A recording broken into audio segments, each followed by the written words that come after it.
human rights, the Geneva Convention, and my own personal sanity. What do these three things have in common? I don't value any of them. Hey there, and welcome back to Kentucky, where our savior, the Pee-Pee Poo-Poo Man, is on a quest to eliminate the entire population of Kentucky all by himself. However, recently, he decided to take a short vacation. But he's back and ready to reclaim these holy lands. But first, I feel obligated to give you a short lore dump of the events leading up to this point. After reclaiming the general area around Rosewood, as well as the prison, I moved on to Fort Redstone in search of weapons of mass destruction, which would aid me in my efforts. After clearing it out, I moved on to liberate the remaining areas around Rosewood, before finally ending things off by clearing out the totally secret facility and the entire forest around it, totaling to a kill count of just over 22,000 zombies. And today on the agenda, we have big balls and even bigger guns. More specifically, I want to try and take back the 5 smaller towns by day 365. March Ridge, Riverside, Ekron, Moldra, and lastly West Point. Not to forget, everything in between must be cleared out as well. That includes more of these godforsaken woods.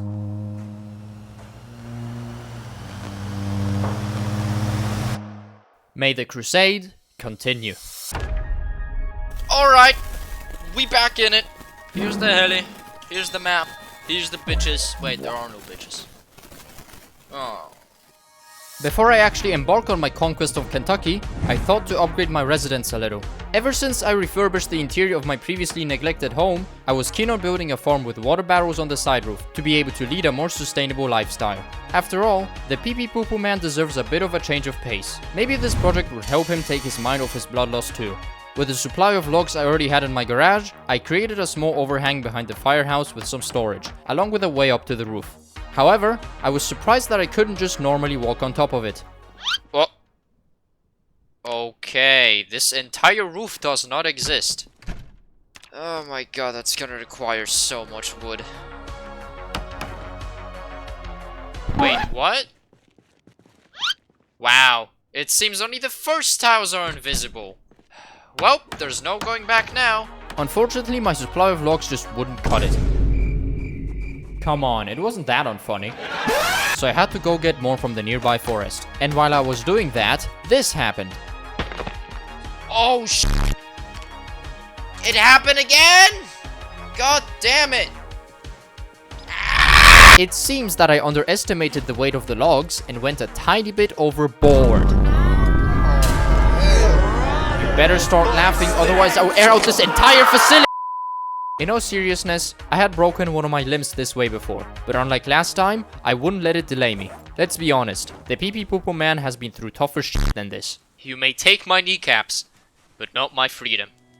Right as I was getting ready to head back, I noticed a peculiar sight on my minimap. Wait, a lone zombie? Where did this lonely bastard come from? I never thought I'd worry this much about encountering a lone zombie in the woods, but I was 100% sure I cleared all of Rosewood last episode. This certainly presented quite a worrying predicament. Maybe I won't be able to kill every zombie after all. I guess only time will tell. The next day, the weather got quite heavy, and knowing my past experiences with codes, I really didn't want to risk catching another one. So I built one more row of flooring, and then limped my way back inside. Go! It's cold! After warming myself up with the heater of my truck, I set out on a less labor-intensive task. I needed to find some sacks, which I would later use to bring patches of dirt onto the roof after I finished the framework for the farm. There we go, that should be enough sacks. Time to head back. I finished the rest of the day by doing some basic chores around the base. Despite my efforts, I awoke the following morning with a nasty cold. Knowing the risks, I gathered some food from my already dwindling supply and ate as much as I could to hopefully combat the sickness. However, after resting and sleeping off the cold, I made a realization that I should have made a very long time ago. Weak stomach. That's it. It finally hit me. Eating so much is causing me to be nauseous. Throughout this entire challenge, every time I caught a cold, I always stuffed my face full with food for a healing boost, forgetting that it was too much for the Pee-Pee Poo-Poo Man's weak stomach to handle. My indomitable hubris almost cost me my life. On the plus side, I now knew what was causing my nausea, and for once in my life, actually did some research. once contracted, a cold will continue to worsen until it reaches maximum strength, whereupon it remains for as long as the character stays cold, hungry, thirsty, wet, tired, or outdoors. I really should have picked the outdoorsman trait, man. While food wasn't much of an issue, staying warm was the difficult part. With winter nearly in full swing, my generator wasn't powerful enough to keep my residence warm, so I had to search for an alternative heating source, preferably an antique oven. The closest location where I could confidently find one of these would be the Moja Industrial Zone. I decided to use whatever time I had left in the day to make my way over there now. Whoa, whoa, whoa, whoa, whoa! Despite how severe that crash was, I didn't sustain any new injuries. And surprisingly, the car didn't sustain too much damage either. I would take a shattered windshield over a horrific death any day of the week. They don't build them like they used to. Once I arrived, I quickly located a stove and shoved it into my car's trunk. After patching up my car a bit, I headed back to Rosewood, without crashing this time. After that short side quest, I carried on with the construction of my rooftop farm. What is that weird noise? What? Am I like developing schizophrenia as well now? The pee-pee poo-poo man was starting to go completely insane, and frankly, so was I. Yeah, I can do that too, you piece of shit. I tried distracting myself by engaging in exercise for a few days, but my sanity was completely starting to crumble. So they put me in a room. A rubber room. A rubber room with today's video sponsor, Displate, baby. Picture this. Is your room bland, boring, maybe even your eternal purgatory? Well, how about we spice it up with Displate's wonderful, sleek, and durable metal posters? Concerned about bringing out the jackhammer and being that one upstairs neighbor? No worries. You can spare yourself the noise complaints, thanks to the magnets the posters come with. They completely remove the need for drilling and make fine adjustments a possibility. You just slap them onto a wall and throw the Displate on. Quick and easy. I'm personally most impressed with their library of over 2 million unique designs. With such a wide selection, I can guarantee there's something in here for everyone. Like for instance, the entirety of the sun. You can find designs from your favorite movies, games, sports, and a ton of other genres. And yet, this is only the tip of the iceberg.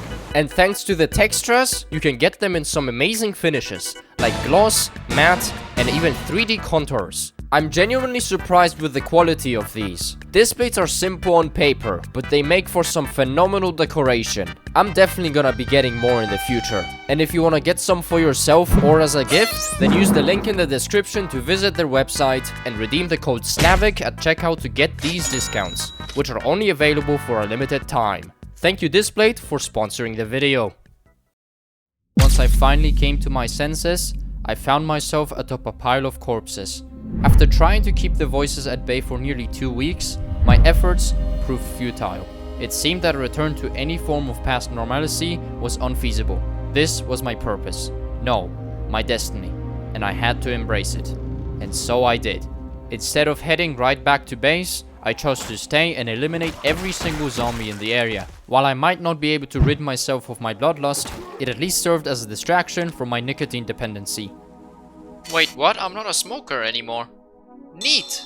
Not even lung cancer can touch me now. The sweep of the industrial zone lasted up until the late evening, and after waking up the next day, I noticed zombies creeping out of the woods I thought I had cleared. It would take another full day before I could actually declare the area to be fully reclaimed. However, I chose to stay for a little longer, and made use of some of the parked cars to fix up my Pontiac. I was so focused on this in fact, that I didn't even have the urge to sleep that night. While scavenging for more spare parts the following morning, I inattentively smashed in a car's window with my bare elbow. I saw the injury as nothing more but a mere inconvenience. As we all know, a good car owner takes better care of his cars than himself. Once the Pontiac was in a state I was fully satisfied with, I got ready to head back home. That 3-day trip let me scratch off the first location of my long list of places I gotta clear. As an added bonus, it was enough to satisfy the voices, even if for a short while. Once back at base, I unpacked the spare parts I brought back and generally used the rest of the day for mundane tasks. On the 164th day, I was finally able to freely continue my work on the farm. I also tore down the wall on the second floor to create an easier point of access to the roof. It looks ugly, but it's gonna have to do. After I finished the floor, I laid down the patches of dirt so I'd be able to plant crops up here. Day 165. Aside from the usual mundane tasks, I spent the entirety of today collecting rotten produce from all around town. Before you ask, no, I'm not that desperate for food yet, and there was still a decent amount of food around anyway. By using composters, I could take this produce and turn it into fertilizer for my future plants to accelerate their growth. And after many days of hard labor, I was finally ready to plant my first crops. In the middle of December. The flora shall thrive. The last thing I now had to do was to water the plants. But to be fair, it probably didn't matter how well I watered them. They'll almost likely die to the outside elements. With that pointless project now finally put aside, I could move on to an actually important task that I've been putting off for way too long. Mastering my mechanics skill. Yep, the filler arc wasn't quite over yet, but I wouldn't be able to resist the demands of my inner demons for much longer. After stalling the crusade for nearly 20 days, I finally packed up all of my shit for the purge of March Ridge.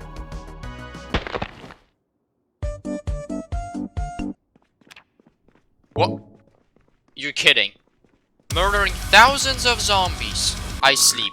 But the moment he carries one canned beans too many, he just crumbles like a piece of paper. Well, at this point it seemed like even the game didn't want me to clear Knox County. In my frustration, I concluded that the best course of action would be to stay home and... Alright, fine! With a broken arm and a truckload of guns and ammunition, I made my way to March Ridge. Since I went into this without any pre-planning whatsoever, I decided to temporarily move into a nearby safe house that I discovered. Yeah, it's a safe house. Until I find myself a more defendable building, I'll situate myself here. Shortly after, I noticed a horde of activists that I'd already gathered nearby, and I could hear them chanting vile and downright abhorrent things like tighten gun regulations and revoke the Second Amendment. Ugh. I can't believe they would say such disgusting things. I decided not to waste any time and got ready to greet my new neighbors.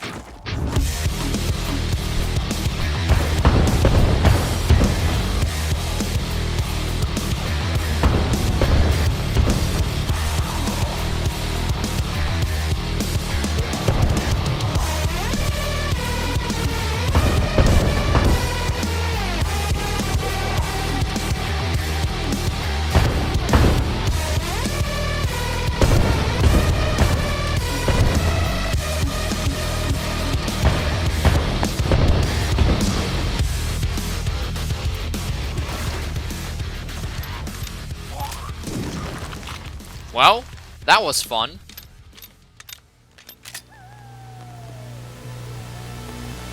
By 3 PM the same day, nearly all the activists had mysteriously disappeared. Peculiar, isn't it? Anyways, after that entire ordeal, I checked out a Mustang that caught my attention. I can fix you. Now that I didn't have to worry about a horde of zombies crushing my forward operating base, I took a look at the heat map. As you can see, down here is March Ridge, and the zombie population around here doesn't really exceed the town limits, so reclaiming this place should be fairly straightforward. The only potential obstacle would be the military dormitory, which most likely has hundreds of zombies lurking inside. But I'm getting a bit ahead of myself. I decided that I would backtrack and start from the entrance road once again. Then I'd move on to the eastern suburbs where I would over time make my way west, slowly clearing everything in my way. Now with a rough plan in mind, I went ahead to put it into action. As described, I cleared the entry road, then moved on to the eastern suburbs to forcefully evict anyone still persistent enough to stay in this part of town. To make my job a little easier, I decided to tow a first responder vehicle around with me and use its sirens to draw in zombies from larger distances. Later on after nightfall, I decided to pack up my things and departed in search of a better base. I chose to settle for the March Ridge School due to its central proximity to all parts of town. It was also right next door to the dormitory I mentioned. This was obviously a massive hazard, but I chose to ignore it. Surely this wouldn't become a problem later. Shortly after I cleared out the immediate area, I hotwired a random car and went back for that Mustang, and towed the first responder back as well, although with some difficulties. Drifting! Oh my god! I slammed that shit against the tree. Excuse me. I hope the engine's fine. Nope, it's not fine. Well then. After getting established, I went searching for an electrical guide in a nearby post office. I wanted to improve my character's level and enable him to make noisemakers. Funnily enough, in my over 1000 hours of playtime, this was the first time I even considered assembling a noisemaker in this game. I just simply never found a practical use for them, but that changes today. Next morning, after fortifying the school with the materials I had gathered the day prior, I spent most of the day disassembling various electronic devices to steadily climb my way to level 6, up until I fumbled and accidentally set off a car alarm directly next to my base. Uh-oh. This is bad. This is bad. This is really, really bad. Thinking on my feet, I hooked up the car to my Mustang and towed it away as fast as I could. Unhitch it, quick! They're all gonna start pouring out of the dormitory. Shh.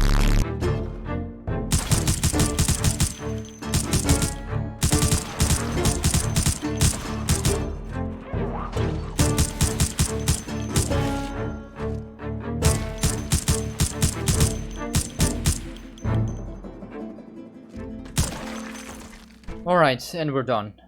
That got a lot closer than I'd like to admit.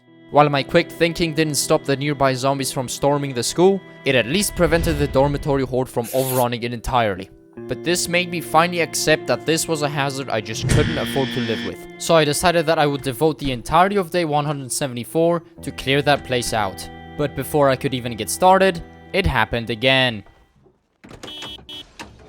Dog, are you fucking serious? What are the chances, man?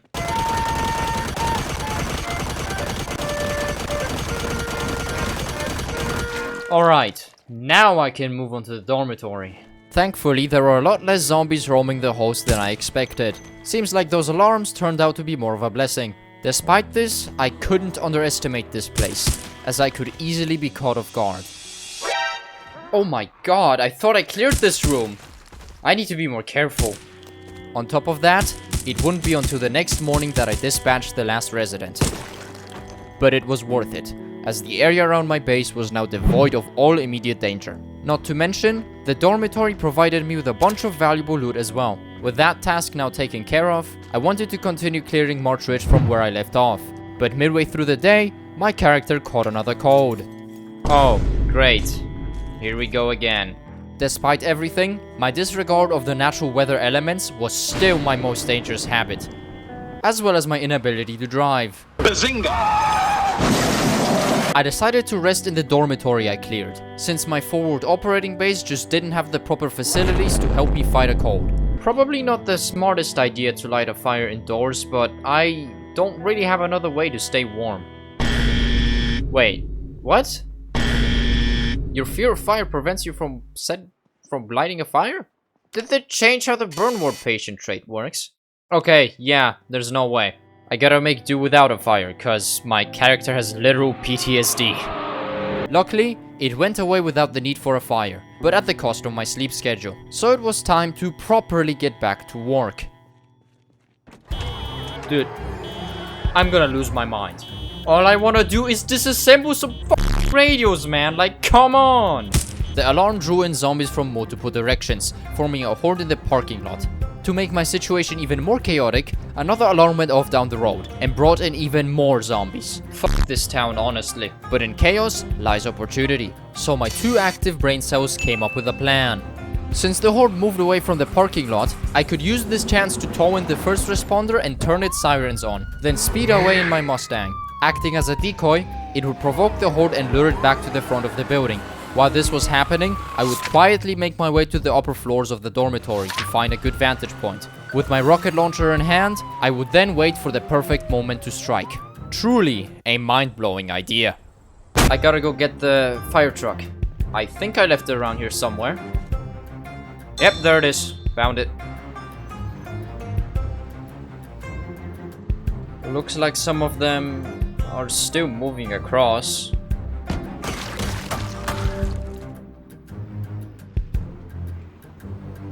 Why are you on that side?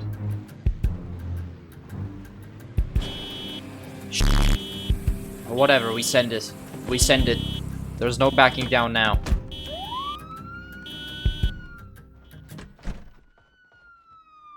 Look at all of them. There's so many! Like lambs to the slaughter. Uh-oh. They're moving. Fire away! Holy shit. Oh my god, that killed so many. I'm gonna need more warheads for this.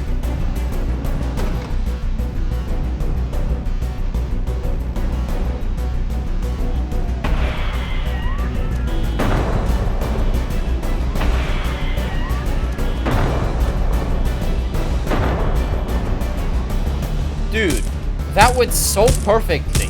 I am honestly really surprised, because usually that doesn't happen.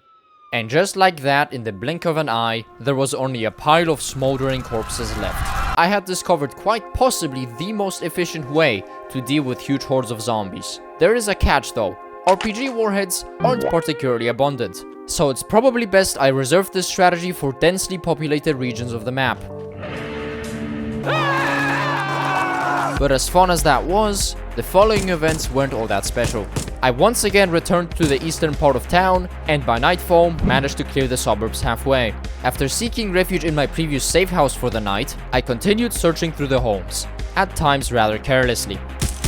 Oh boss, oh my god, oh Jesus Christ, I did not realize there were this many in here. That could have been it right there. This went on for a while, as one should expect. But my blade was cutting through the hordes like butter, and if that didn't suffice, then my guns would gladly do the talking instead. I was making steady progress, occasionally locating additional firepower along the way, further fueling my grind. But sometimes, even that wasn't enough. Oh my god! I just tanked a bite!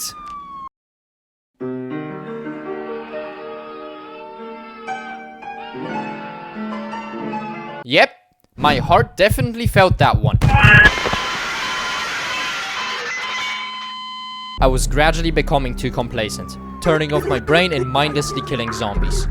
If I keep letting my guard down like this, my stupidity will eventually get the better of me. In the worst case, before March Ridge is even liberated. And I just couldn't let that happen. I needed to take a step back and really use this time to reflect on myself.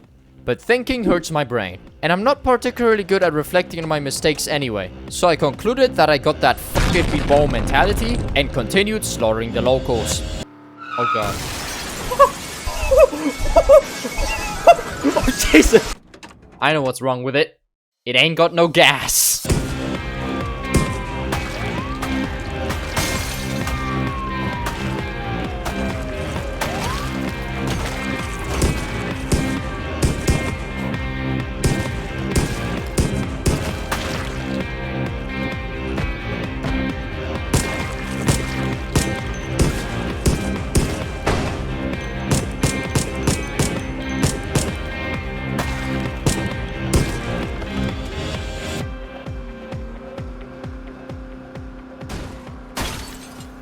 Hopefully insurance will cover that.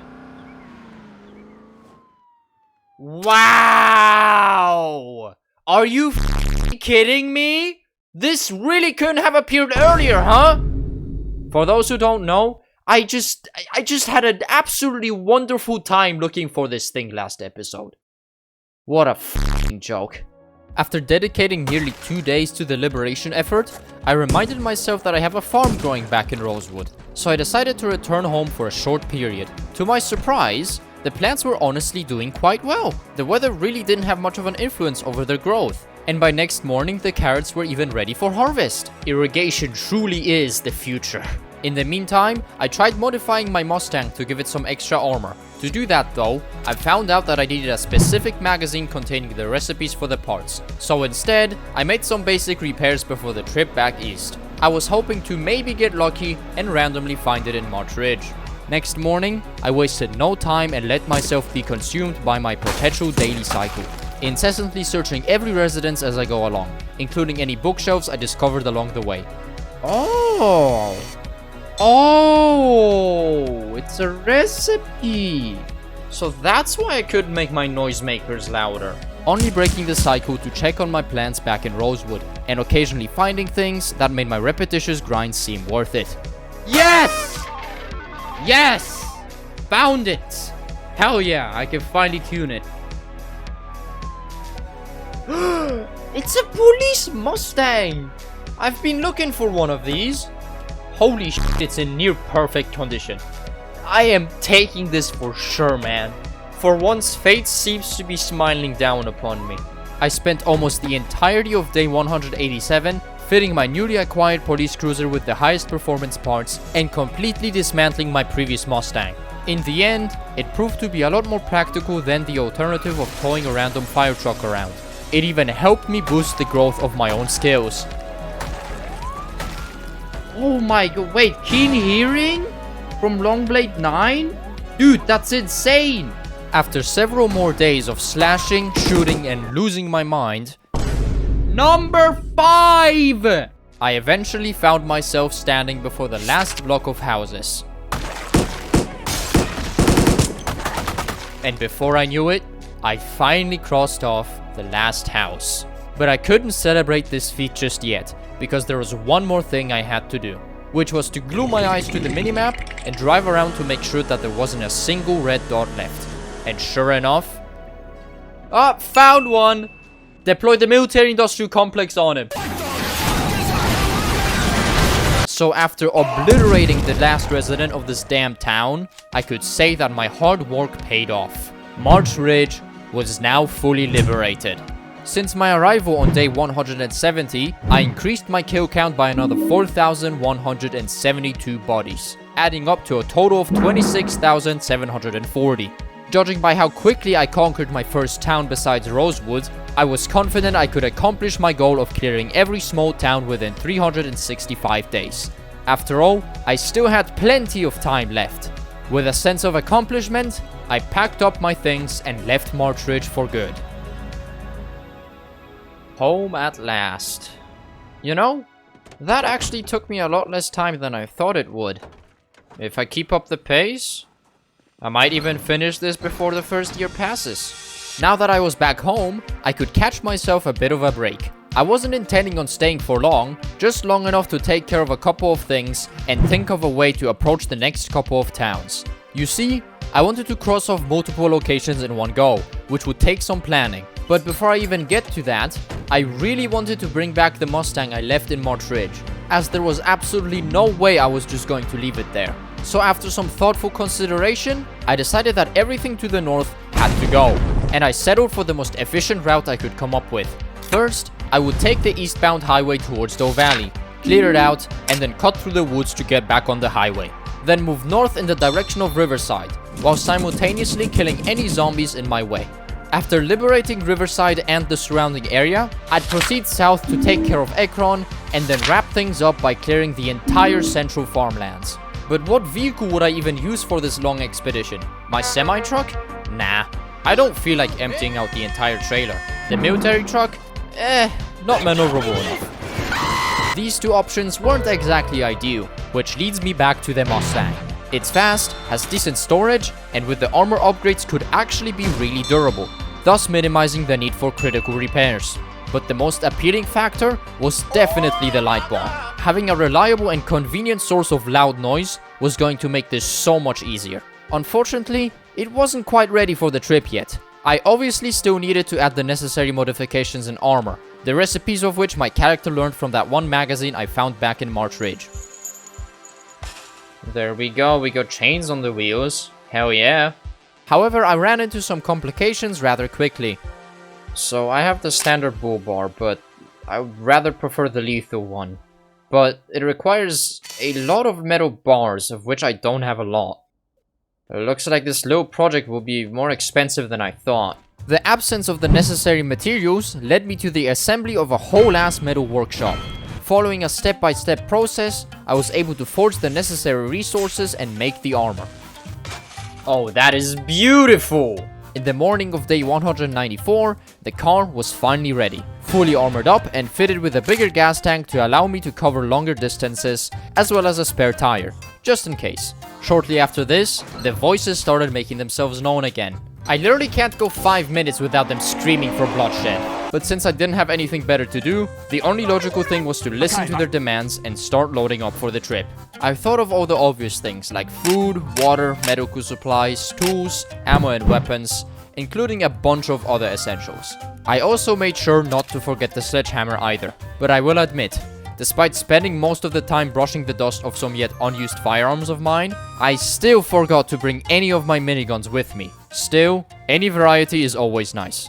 On day 197, with a trailer containing everything I would need, I was ready to depart. I didn't know how long I was going to be away for, let alone if I would come back alive. But I had high hopes for this mission, so I didn't think much of it and departed westbound.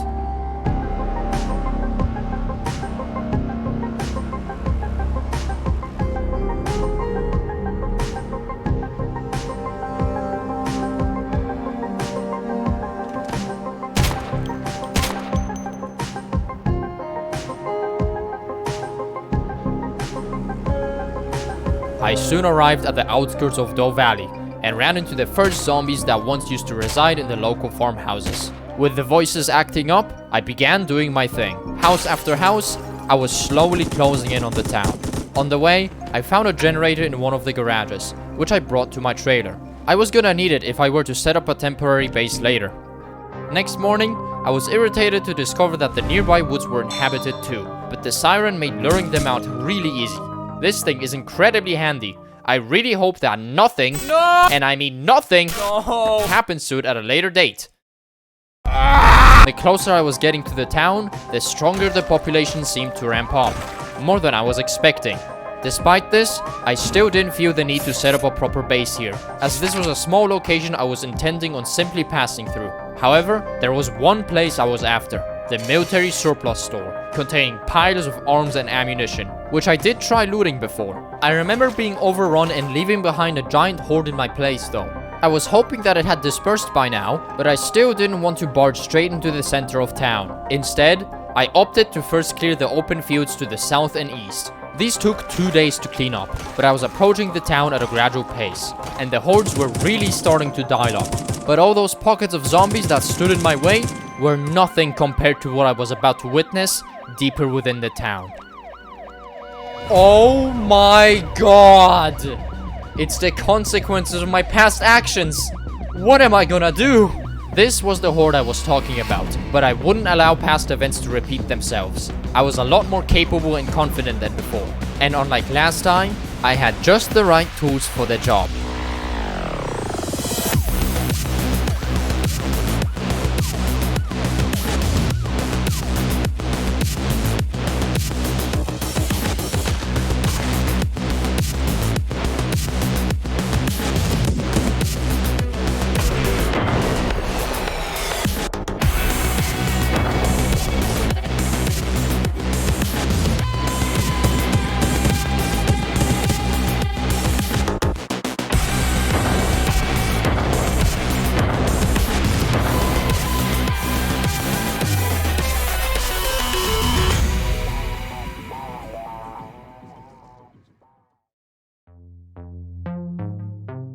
In just 2 short days, I managed to successfully liberate Doe Valley. For such a remote rural location, the population count was surprisingly significant. Before I got here, I had 26,744 kills to my name. By day 201, this number had risen to 28,472, by 1,728 kills. Whoever said that war crimes aren't a good speedrun strategy is full of shit.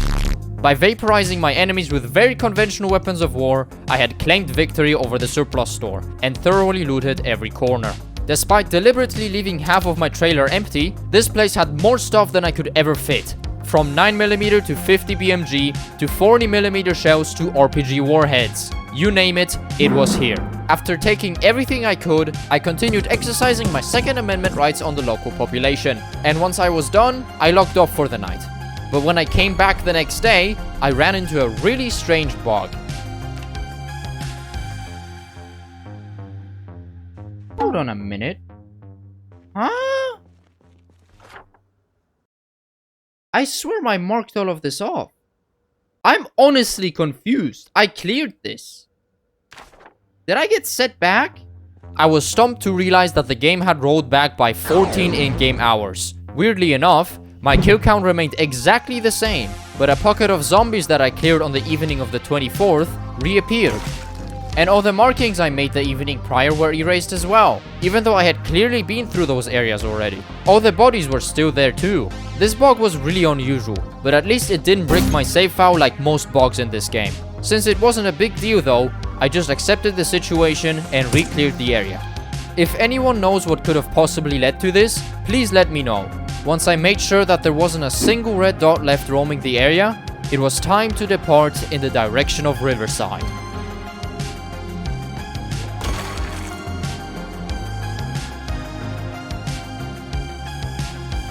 Approaching the highway, it was clear that the trip wasn't gonna be as straightforward as the actual road. But I was expecting this. No matter their numbers, no matter the days or weeks this would take, I was determined to clear this entire road, from start to finish. Let's see how this M60 performs. Just like back in Nam.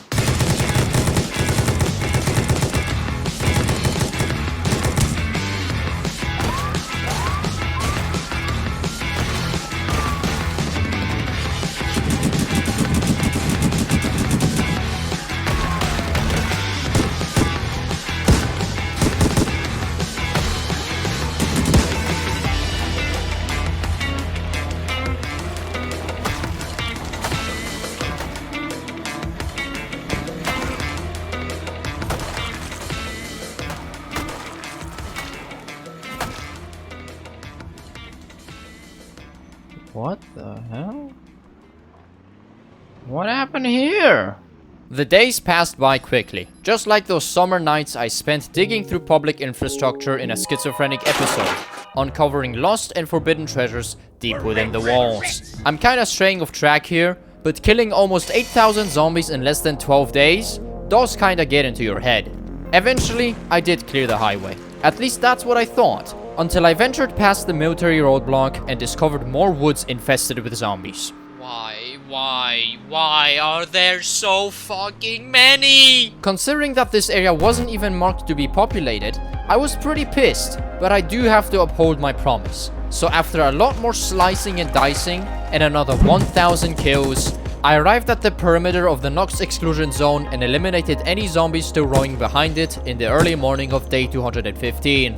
Over those 14 tedious days, I neutralized 5,644 zombies in total. This number includes the entire population along the highway, as well as the small village by the river. I don't know why so many zombies inhabit such remote areas of the map, but I'm not one to judge someone's place of residence. I'm just here to finish the job. With that task crossed off and done, it was time to follow the riverbank towards the next town. And of course, standing between me and it were even more zombies. I'll spare you the details and jump ahead, cause I really don't believe that watching this for all of eternity is all that enjoyable. So, after slowly inching my way towards the next town and killing another 1,000 zombies over a period of 4 days, I found myself at the outskirts of Riverside. So I readied my noisemaker and rushed over to greet the locals. And by greet, I obviously mean shove my axe deep into their skulls. With the area clear, I moved deeper into town and found myself a suitable base location, which also had a bunch of nice cars parked out front. And me being the curious gremlin that I am, opened one up to inspect it. God damn it. I just had to check the car. I just had to check it.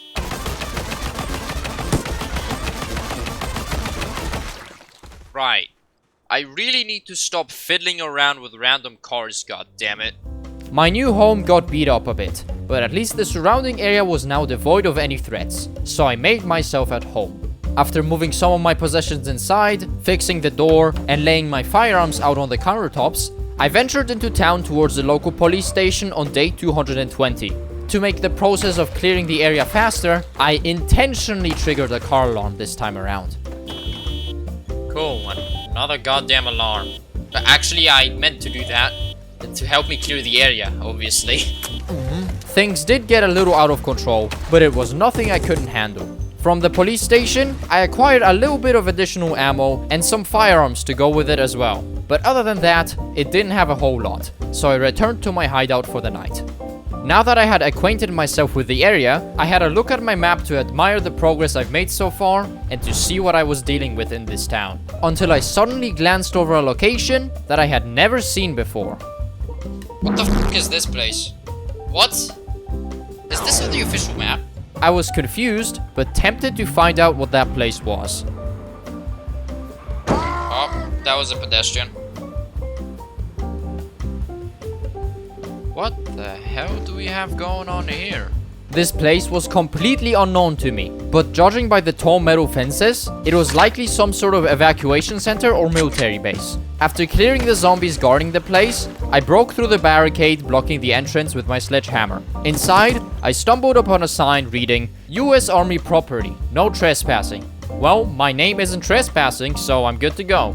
Anyways, this sign solidified the fact that this was a military base. And I guess the piles of guns were a clear hint too, but anyway, one question still remained.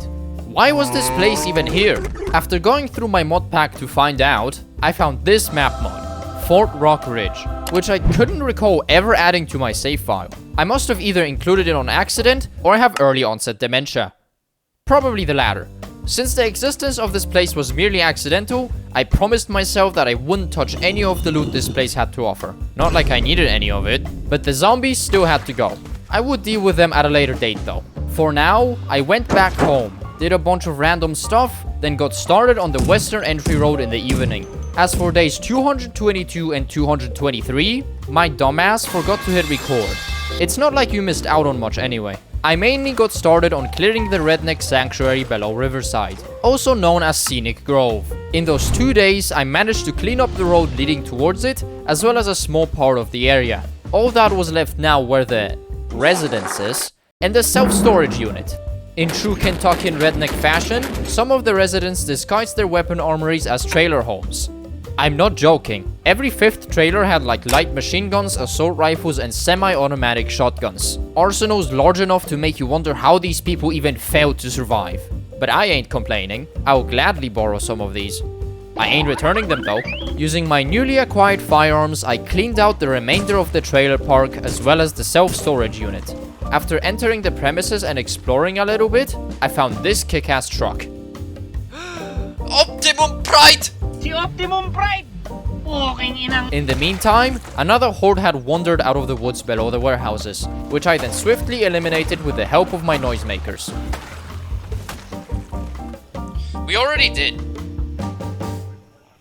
Oh shit, I got a code. Okay, I should probably deal with this. After literal months free of illness, I had caught a cold yet again. I haven't been giving enough attention to the pee-pee-poo-poo man's needs recently, and it shows. I became way too fixated on the task at hand and let myself be further distracted by the very profound conversations I've been having with my friends. Okay, Yato, can we not have half-naked black men in general twerking? Thank you. But I had no reason to be afraid of colds anymore, since I knew how to deal with them the correct way. Upon awaking on day 226, I was greeted by subtle pattering of rain. This wasn't ideal, considering I literally just got out of a cold, so I decided to wait out the rain by doing a bunch of random stuff around the hideout.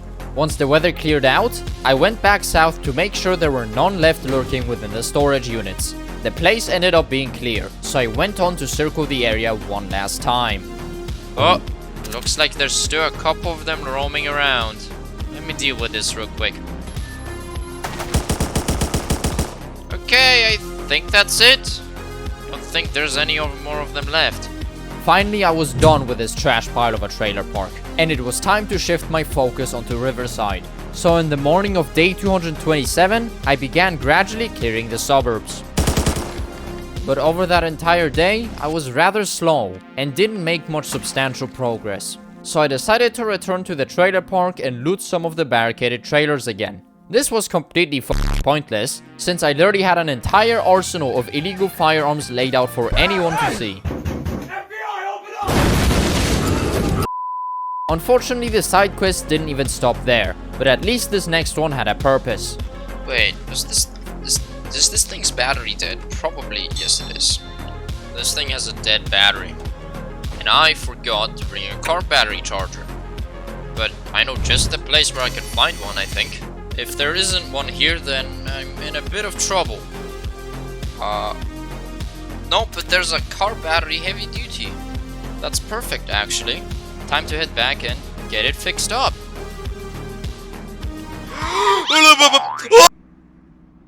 Landed it. Battery is in and it should be functional. Hey, alright, cool. Oh. With this police car, my intention was to round up all the zombies in the downtown area and basically carry out the same strategy I executed in March Ridge. This was gonna require some planning just like last time, so I prepped all of the items I was gonna need to undertake this and spent the following morning patching up that police SUV. It was already in pretty good shape, but I was gonna be leading a horde of possibly hundreds of zombies, so I really didn't want to take any chances. Once I took care of the last few preparations, I pulled into town, swept the premises, and built stairs leading up to my selected vantage point. To prevent zombies from climbing the stairs, I built a sort of indestructible barricade that only I could jump through. And lastly, added some emergency escape ropes just in case shit hits the fan. Since it was getting late, I descended the staircase and returned to my base for some much needed rest before the big day. Waking up, it was time to put my plan into motion and hastily sped to my firing position. However, as I was taking care of some last minute arrangements... Marble, please. Why is this car alarm on? What? Dead! Okay, crisis. Ah! Uninstall quickly. No! I'm trying to uninstall the battery so it shuts the fuck up! Alright. I guess it's time I put my plan into action then. Before I could even properly process the situation, I began rounding up the locals. It wasn't long before I had a whole train of them shambling after me. With the majority of the downtown on my tail, I sped around the corner and threw a noisemaker beside the police car. Once on the roof, I equipped my RPG and let them pile up around the car. Oh, they don't know what's coming.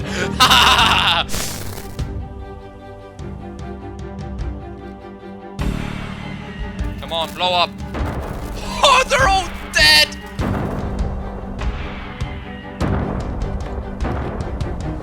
Look at the pile of corpses. It is insane what this thing is capable of.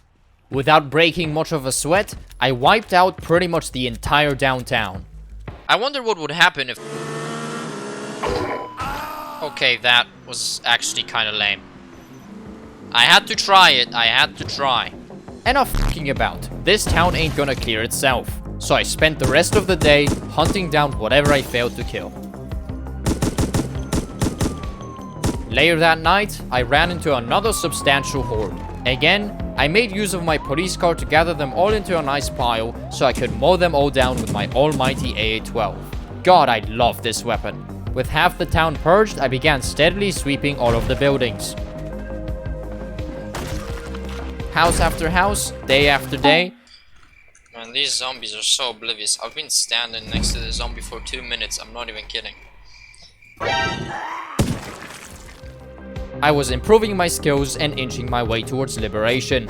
Soon enough, there was only the gated community left. Just to make sure though, I patrolled around the liberated neighborhoods to clean up any leftovers. Following this, I moved onto the northern and eastern outer perimeter of the gated community. Then started serving every resident of the upper class a well-deserved bullet to the crotch. Why the crotch specifically?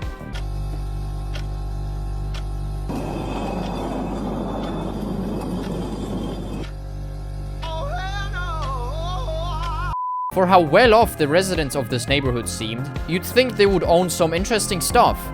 Nope. Apart from the occasional stashes of unregistered firearms, they were completely f***ing broke. At least I got a chance to take a trip down memory lane, because the gated community, and more specifically this exact house, was the base location of my first ever character.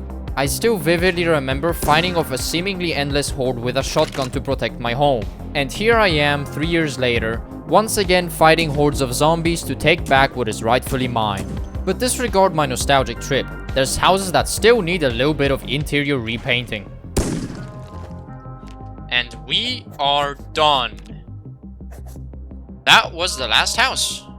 How long did this take me? 12, 13 days? Something like that, I bet. Close, but not quite. After a final patrol around the entire town, I concluded the liberation of Riverside and the surrounding region after just 14 short days, while adding another 3,566 kills to my name, the lowest count so far. But with Riverside being the least populated town in the game, I wasn't surprised. It was time I started packing up for my departure. My temporary residence had certainly grown on me, and I was a little sad to leave it behind, but duty waits for no one. With my gazillion firearms barely stuffed into my trailer, I headed towards the next location. I chose to take a detour through Scenic Grove to add even more guns to my already ridiculous arsenal apparently. I also made the decision to clear this stretch of road. I was already gonna go this way, so might as well. After a long and restless night, I arrived at a crossroad. There the road split off into two directions, south in the direction of Ekron and north towards Fort Rock Ridge, which is where I was headed. Brother, you're f***ing with me, right? Oh boy, here we go again. Delayed by yet another massive horde of tree huggers, I neared the perimeter fence in the morning of day 237, and dear god, this place was completely overrun. Unlike during my previous visit, I was made aware of how difficult this task could be. But first, I needed to widen the gap in the gate with my sledgehammer, so I could get through with my car. Hold on a minute. Where is my sledgehammer? F***. My signature move strikes again! In my signature move, I had forgotten my sledgehammer. Somewhere. But I very conveniently stumbled across one on the way to look for it, so it's all good. You know, I'm kinda glad that I didn't have to waste 2 hours looking for it like last time. Oh! Oh! I just almost f***ing died. By this point, I had grown completely desensitized to the fear of death, becoming all the more reckless. Moments like these remind me that this entire challenge and all the effort I put into it could be gone in an instant. As a result, I vowed to never go above the speed limit ever again for my own sake. Then proceeded to get up to fatal speed the instant I got behind the wheel again. Thankfully though, I made it back alive and began clearing the outside boundary of the base, while their friends behind the fence could do nothing but stare and watch them perish. In the afternoon, I finally made entry and started clearing a way through the traffic jam.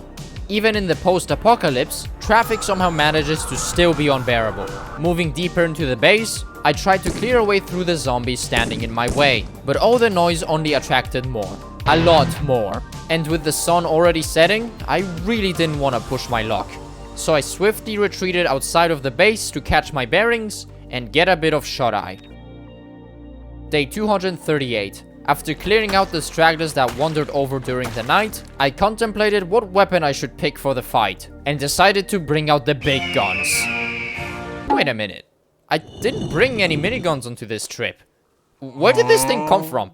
Hold on, let me have a look at this. 6.5 hours later. Okay, so I just looked through over 50 hours of footage, and I have no idea. But this won't stop me from using it. Another problem would though. Ammunition. Sure. 460 .308 rounds might seem like a lot if it wasn't a minigun we were talking about, so I went searching for more. The police station, empty. My previous base, nothing. All of the barricaded trailers, and not a single .308 bullet. Empty-handed and disappointed, I returned to put the minigun away and save the idea for another time. But I wasn't completely out of options. I found a Colt M16 fitted with an underbarrel grenade launcher during that short excursion. This would allow me to disperse the crowd with both explosives and bullets at the same time. It was a buy one get one free deal, and I just knew I had to take it. With the weapon kitted out and all magazines filled, it was time to put this thing to the test.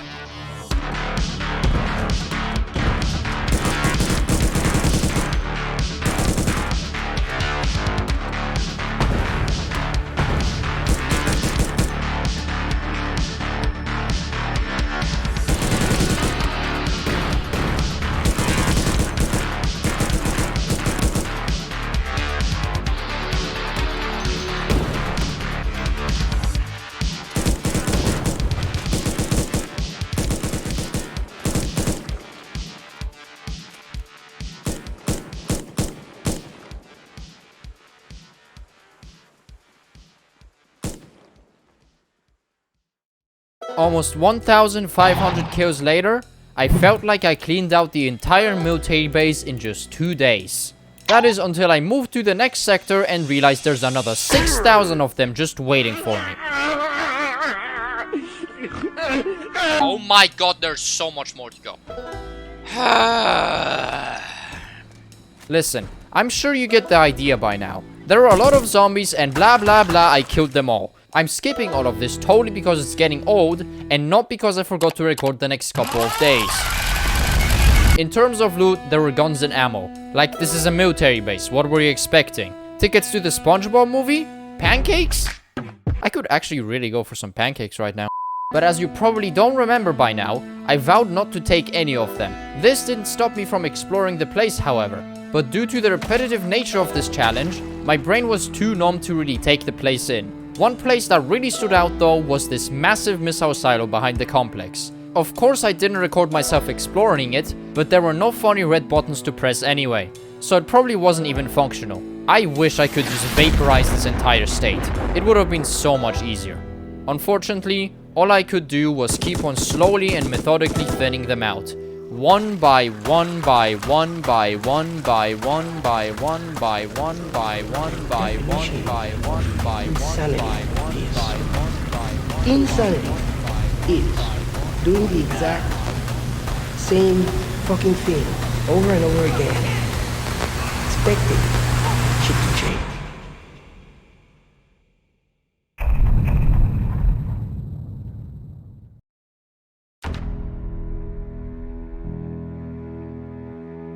Yes, Pee Pee Poo Poo Man, here he is, alive and healthy. Jesus Christ, I forgot how far I am with all the skills. Level 10 maintenance, level 10 nimble? Holy f. After wiping out Fort Rock Ridge, I had grown extremely tired of the monotony. I was pretty much doing the same thing every passing day, and could feel myself slowly going insane. So instead of sucking it up and driving myself into madness, I chose to take a break. As a matter of fact, I refused to touch Project Zomboid entirely for 2 months straight. Release me! This is part of the reason why it took more than a year for this episode to release, and also because I'm incredibly lazy, but that's besides the point. Now with a refreshed mind and a positive attitude, I was back to take this challenge head on once more. However, before I move on to the country club, I needed to clear the riverbank to the east of Riverside.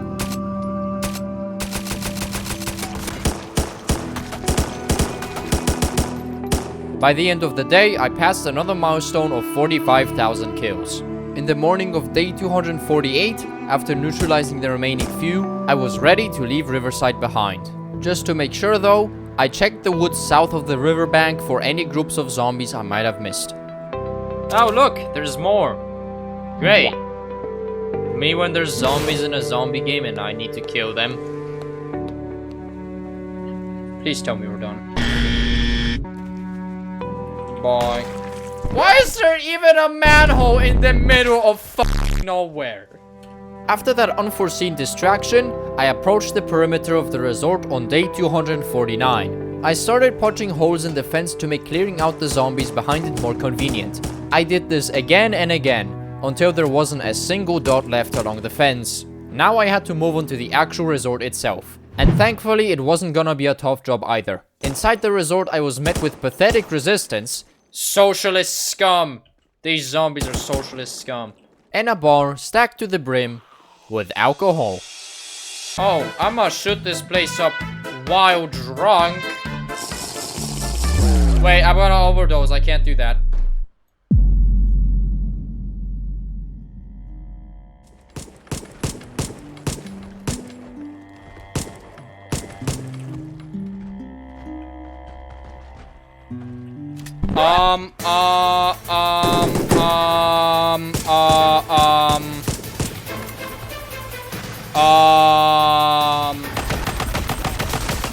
Everything is fine, everything's under control. I'm good. Well, not entirely. Once again, I f***ed around, drank an entire bottle of bourbon, and found out. And I didn't even get drunk! I've had occasional run-ins with this modded feature before, but not to this level. Unfortunately, to my knowledge, there was absolutely no way to remedy an overdose. All I could do was try to power through it. so I picked up a chair and looked for a place to rest. This is gonna have to do. After all he's been through, is this how the pee-pee poo-poo man was gonna spend his final moments? Locked in a bathroom, dying on a decrepit chair, all because of a single bottle of bourbon? I wasn't sure. Safe to say, I didn't go easy into that good night. No way you die. No way you gonna die, you better not. We're fine! We live! We live! Yay, we live! Well, one could say that the pee-pee poo-poo man now has a second birthday, I guess.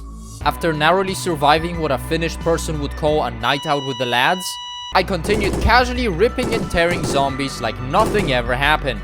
Behind all the monotony and stress this challenge brings, I could say that it's nice to explore some of the areas I've never really cared to acknowledge. But is it really worth all of this effort? Nope, not at all. But I did find this weird square on my minimap.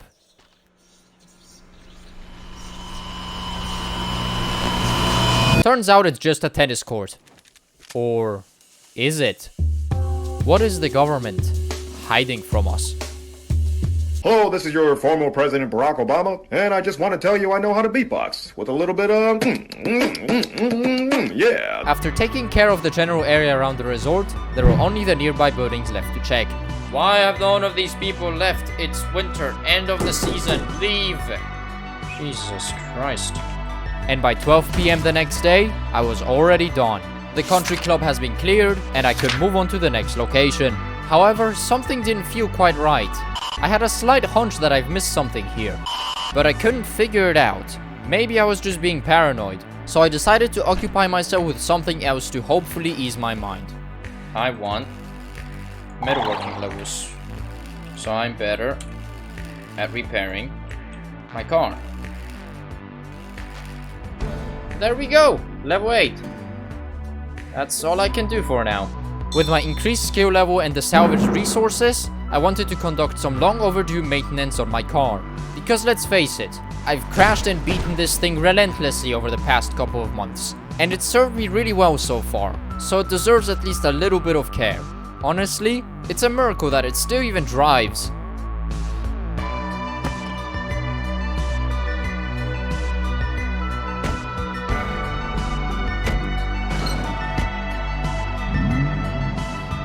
With my car looking as good as new, it would be completely understandable for me to assume I was done here and move on.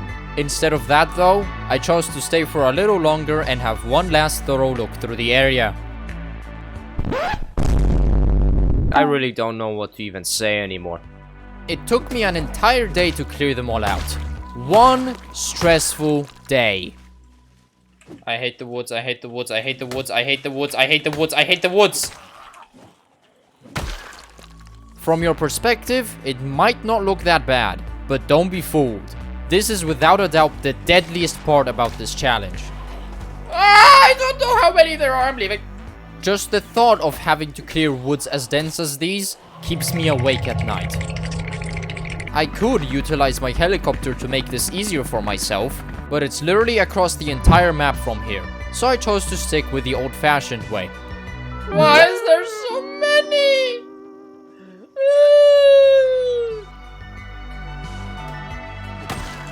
Are we done? We're done. Next stop, Ekron. After slowly crawling my way through the groups of zombies I encountered on the way, I rode into town in the morning of day 257 and found an abandoned farmhouse on the other side of town to temporarily settle down in. Once I secured my new residence, I set off into town and immediately got to work. Considering I had visited Ekron before and looted the points of interest, there wasn't much left for me here. Only a substantial hoard from my past excursion. And you know what that means? That's right! God, I fucking love war crimes.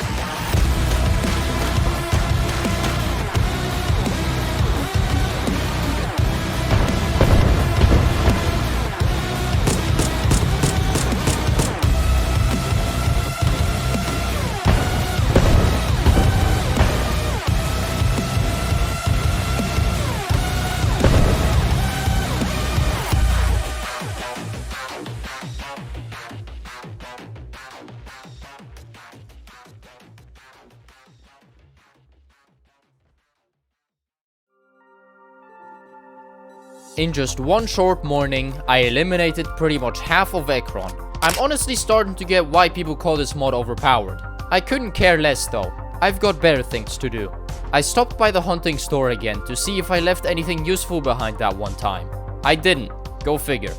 After this began the usual break and enter phase of the challenge, so I tried getting a bit more creative with my strategy. Oh my god. Oh, okay. I didn't know grenades do that little damage to you. That could have ended a lot worse.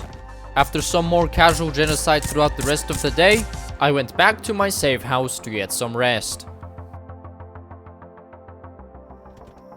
What days? I'm pretty sure I skipped a few days of the recording because it's the same old monotonous bullshit, just going around building to building, killing zombies. It's just taking up needlessly taking up space on my drives. This time around, I chose to leave a couple of days out of the recording. As past we just explained, it was simply a waste of storage in my eyes at the time, because I used to not have a lot of drives in my computer. Despite this, you really didn't miss out on anything eventful. So far I've liberated the east part of town and started slowly chipping away at the pockets of undead in the western suburbs. By the time the sun started setting, I swept the last residents and thus concluded the conquest of the small rural community. And the final kill tally adds up to 48,172. Before Ekron, this number was at 46,887, which rose by 1,285 kills over the course of 6 days. Once I finished scanning the nearby woods for any potential stragglers, I could scratch yet another location off my list. Finally, I returned to my hideout shortly before midnight, after another successful purge. After 66 long and usually boring days, I was approaching the home stretch at last. As much as I'd like to head back already, there's still loads of zombies roaming along the highways and back roads. As depicted on my personal map, these are all the areas I still need to clear out before I actually make my way back home. Not wanting to waste any time, I packed up my things, tried to reroute the lethal bull bar on my car without sufficient resources, and left Ekron in the morning of day 262.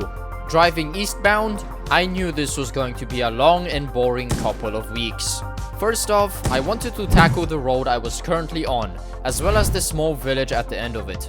The progress was slow but steady, and about midway through the day I randomly realized that I had somehow duped my trusty companion and lucky charm, Jeff.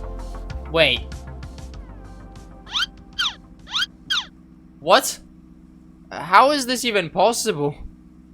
I mean, double the Jeffs, double the luck, right? Anyways, I arrived at the village in the evening and began exterminating the local populace. Once the initial hordes were taken care of, I began trespassing into people's homes without any warning. I paid an unannounced visit to every house through the entire night, and finally chose to get some rest at 8 in the morning. Waking up at 3 PM, I continued my usual mischief until the village was devoid of all filthy and stinky Kentuckians. They never stood a chance. Following this, I took a short detour along a road leading north, to clear out any potential vehicle events that might have appeared. Yes, on top of entering and clearing every single building on this map, I need to drive along every stretch of asphalt to locate every zombie as well. At least it isn't that difficult or time consuming. Day 264. I started the day by fixing up my car. I also collected enough resources to install a brand new bull bar on the front. Maintenance on the car was starting to become too frequent and expensive without it, so it's nice to have it back. As I was about to hit the road again, I noticed a few random buildings deep within the woods. Why? God damn it, why do you make me do this game? Was there even any point in going here? No, there wasn't. Oh, never mind! One toilet zombie. He's dead now.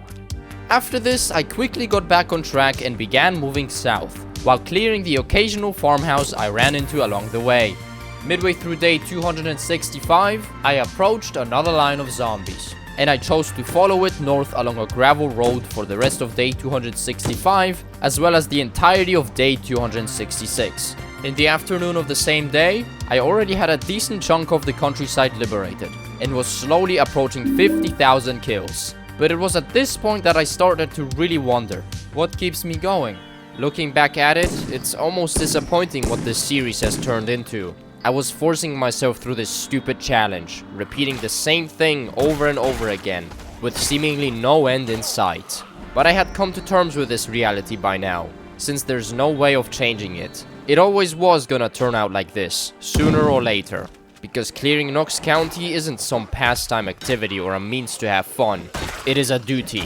And it is a duty I shall fulfill until there's nothing left but the pee-pee-poo-poo man and the vast expanse of death and destruction he leaves in his wake. Or die trying. And we're home! Oh, it's been so long since I've been here. Oh my god. After almost 2.5 months of constant travel and over 24,000 zombies killed, I could finally take some time to wind down. You might be thinking to yourself, wow, you've done so much progress. Surely you'll be done with the rest in no time, right? Brother, we ain't even halfway yet. Arriving home after a crazy long trip is always an amazing feeling. Unpacking all the baggage, however, is arguably the most boring part of any road trip. So I decided to procrastinate this boring task. I can always just do it tomorrow. Once tomorrow came, naturally I ignored what I said earlier and distracted myself with an entirely different objective. You see, during that entire road trip, I located a couple of really cool vehicles. And every time I saw such a vehicle, I could hear my Polish ancestors chanting my name, motivating me to steal them and illegally ship them overseas. Assuming they are in working order, of course. In case they weren't and needed repairs, I packed up my tools and supplies. Making my way north in a hot-wired SWAT van, I returned to this one Toyota Land Cruiser that I found back on day 273. Considering it wasn't an accident, it was completely busted to shit. But I came prepared for this exact reason. With my tools in hand, I started tinkering. I worked tirelessly late into the night, and thanks to the resources I brought and some parts from the van, I was able to make the Land Cruiser look better than ever before. All that is left now is to fuel it up and hotwire the ignition. You're now mine. The following morning, I started making my way towards the next car I wanted to pick up. It was yet another Toyota, a Supra, as a matter of fact. Unlike the Land Cruiser, it spawned in much better condition. Once I transferred all of my belongings from the trailer to the Land Cruiser, I hooked up the Supra and towed it back home. Once at base, I watched some VHS tapes to try and entertain the voices, but that didn't work, so I took my meds for once. Wait a second, those aren't my meds. Later I did some more repairs on my new cars, gave the pee-pee-poo-poo man a fresh haircut. This was a mistake. Before finally heading to bed. As much as I hate him, and as much as I'd like to move on to Moja already, I gotta finish clearing that forest up north. Settle some unfinished business, if you know what I mean.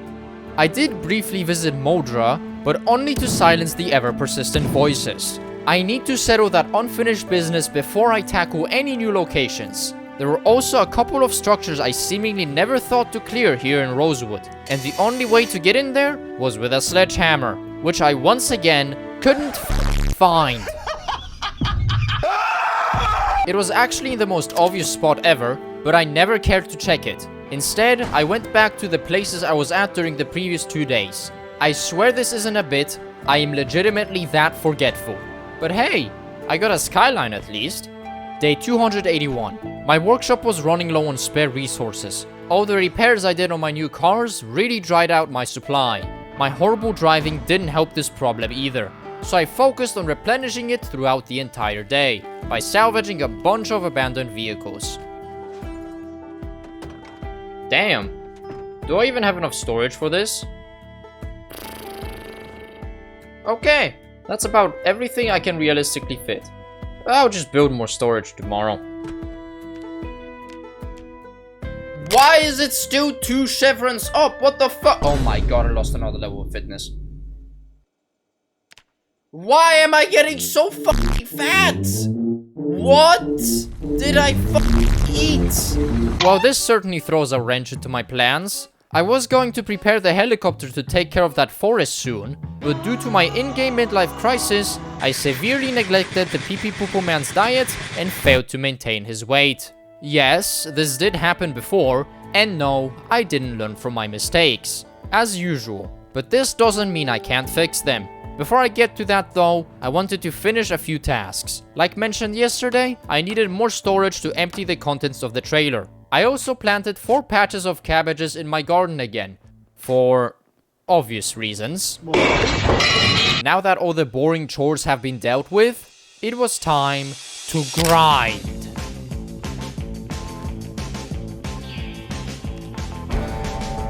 After 6 continuous leg days, I regained fitness level 9. Level 10, however, would have to wait. But you know what really couldn't wait? The voices. Throughout those 6 days, I've left my character's bloodlust completely unchecked, which was actually a really bad idea. Turns out it's impossible to get rid of, and if not dealt with for a prolonged period of time, it can result in permanent psychic damage. Thankfully, I didn't have to learn that the hard way. But the Pee Pee Poo Poo Man will have a real hard time when there's gonna be no more zombies to kill. Anyway, now that I've regained some of my strength, it was time to gear up and settle that unfinished business. Before you ask, yes, I've already considered arson, but as your overstimulated brain may not remember anymore, the Pee Pee Poo Poo Man is scared shitless of fire. All thanks to his, let's just say, past experiences. Meaning I had to make do with conventional measures, but I've cleared most of the area already, so it shouldn't be too bad. After a short flight in my helicopter, I arrived at the location and got to work. God, I hate this. Realizing that diving headfirst into the woods is basically suicidal, I used a more practical approach. Because why should I take the fight to them when I can bait them out with my helicopter instead? This strategy worked well, luring zombies from even the deepest parts of the woods. Maybe even a little too well, because I was basically forced to stay in one spot for the entirety of day 293.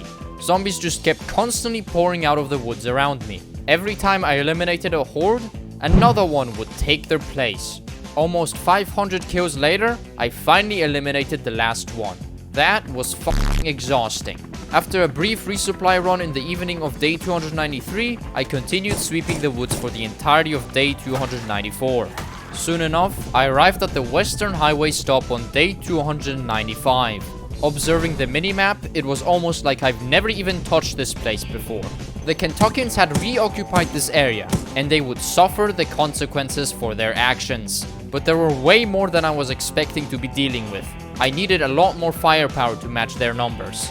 Bigger guns and more bullets. Wait, what the hell? Hold on a minute, where did these come from? Why are there zombies here? I have lived here for 300 days, where did they all come from? Once I got back, I was really surprised to realize that someone had doxed my address. How do I know this? Well, how about you explain to me the 100 protesters literally at my doorstep? Because they couldn't just have materialized into existence, since respawning is disabled along with migration. And I know the entire surrounding region like the back of my hand. I still tried my best to pinpoint the location they could have possibly wandered over from, but I ended up completely clueless. It made absolutely no sense. Whatever, I won't dwell on it too much. I should just wipe them out and go on with my day. But their sudden arrival presented a great opportunity to test out my minigun. Didn't blow the magazine. There we go. Holy shit, the fire rate. Holy smokes.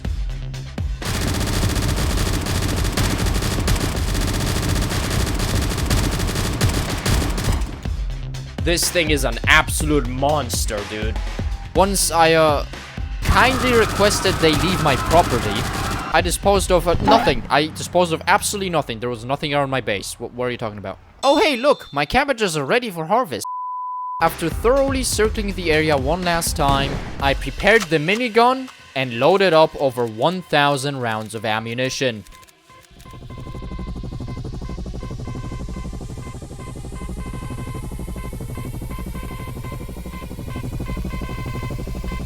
Ever since I left the area those 2 days ago, the horde only grew larger, but that no longer posed a problem.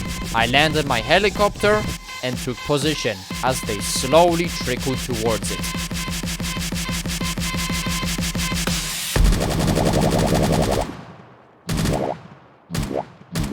There's in fact so many that the game isn't creating any new projectiles from the minigun. That's probably the lamest shit I've ever experienced. I tried making the most of the situation, but it was pointless to even bother. This thing is just too powerful for its own good, it seems. I pulled the attention away from the helicopter so I could leave and devise a different plan. I picked out more explosive options instead, like my reliable M32 grenade launcher and an M72 LAW. The high explosive rockets it uses do cause fire, which I'm not a big fan of, since I've made a rule for myself to not use fire at the very start of this challenge. But as long as I make sure no zombies burn to a crisp, it's fine in my book.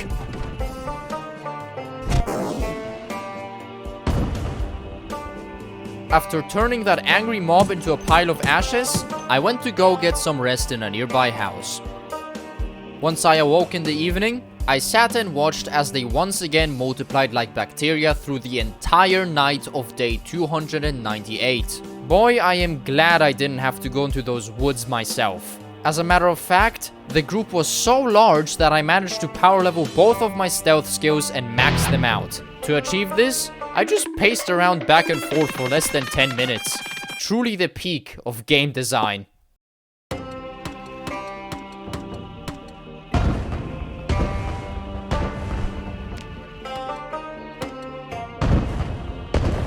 And just like that, they're all gone. Beautiful, isn't it? It truly is a beautiful sight. After dealing with another but smaller horde the next morning, they finally stopped pouring out of the woods. Either they're actually all dead, or they're scared shitless and are refusing to come out. Turns out it's the latter. Oh my god, why is there so many at this lake? I attempted to wipe them out with the guns on my helicopter, but quickly ran out of 5.56 bullets. So I got a little innovative with my methods. I wonder, can I shoot my grenade launcher at the zombies from up here? I in fact cannot. That was a horrible idea. Wow, that did a lot of damage. You f around and you find out, I guess. Sometimes I am truly dumbfounded at my lack of self-preservation, and this is one of those times. Considering how rarely I think things through, it's a miracle I've even made it this far. Anyways, once I dealt with the unnecessarily large horde and cleared the remainder of the forest, I performed a final flyover above the entire region and could call the job done. Even if it took more time and effort than anticipated. The moment I got back home, I changed any clothing that got damaged in the recent incident. Cause why liberate the entirety of Knox County if my fit don't look fresh while doing it? Then I spent the rest of day 302 chilling in my home to wind down from that lengthy expedition, unloading my helicopter and taking care of some all-around mundane tasks. Alright, so all of this is clear. The entire left side of the map is clear. Well, not quite. There's still a bunch of buildings around the countryside and a bunch of roads I gotta drive through. You know what? I think I'll do that right now, actually. And so I spent the next 3 days cruising through the countryside. Not a single farmhouse, road, shed, or gravel path would go unchecked. And not a single road sign or tree unharmed. Cause I am God's drunkest driver, and I ain't even drunk. Jokes aside, eventually I completely killed the engine on the Supra, leaving me stranded in the middle of nowhere. And so I had to make my way back to Rosewood on foot. But since I'm a f***ing idiot, I forgot to record the entire thing. I didn't record this it was so funny! Whatever, it's not a big deal. I towed the repaired Supra home and then got back to it. If I wasn't so bad at driving, I wouldn't have to spend another minute clearing the countryside. But hey, at least my game crashed and wrote the time back again. What happened here?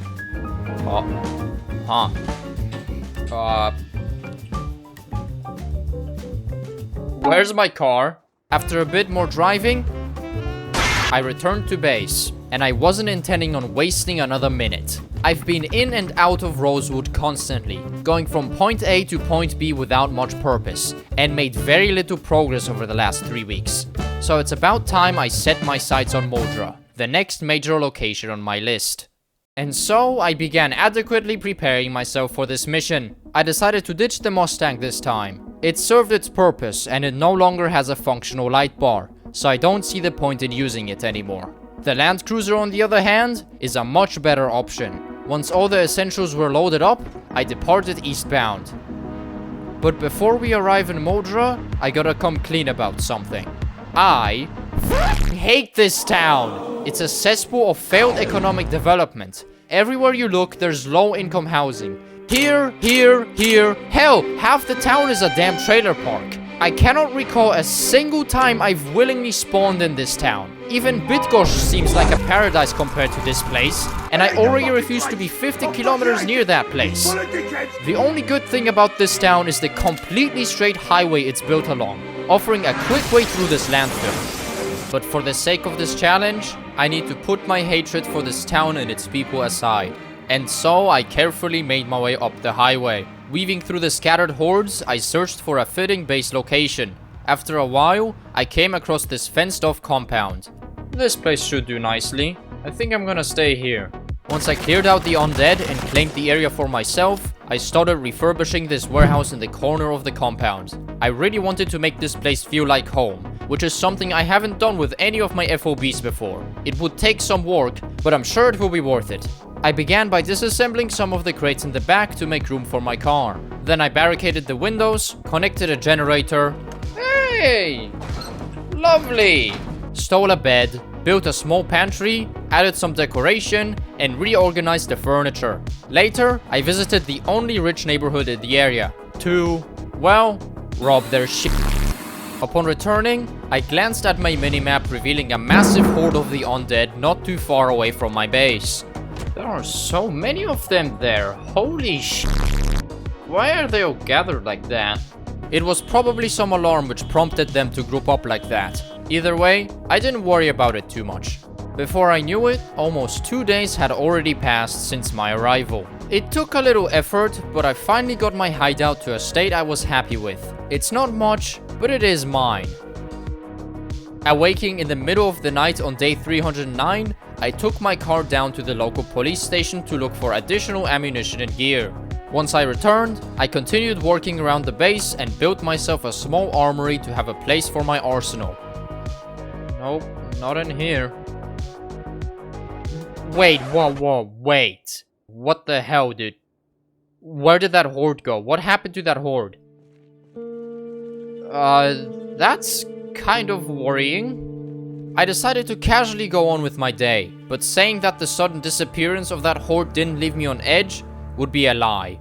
A few hours later, a small group found their way into my compound, and I easily dispatched them without any issues. However, unbeknownst to me, this was only a small portion of what was about to come shambling my way.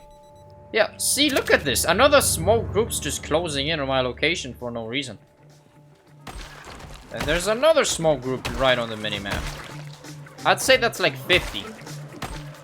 Okay, that's a lot more than 50. I think that is a lot more than 50. I think that may be like a little bit more than 50.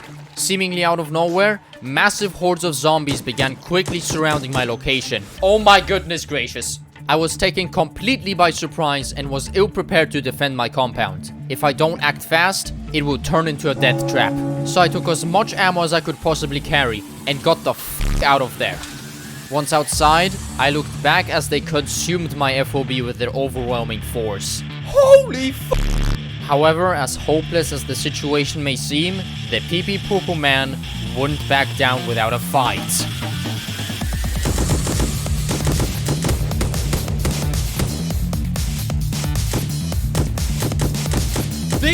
They all know where I'm at. Like, I can see them actively closing in on my location. Holy shit! What the fuck? No.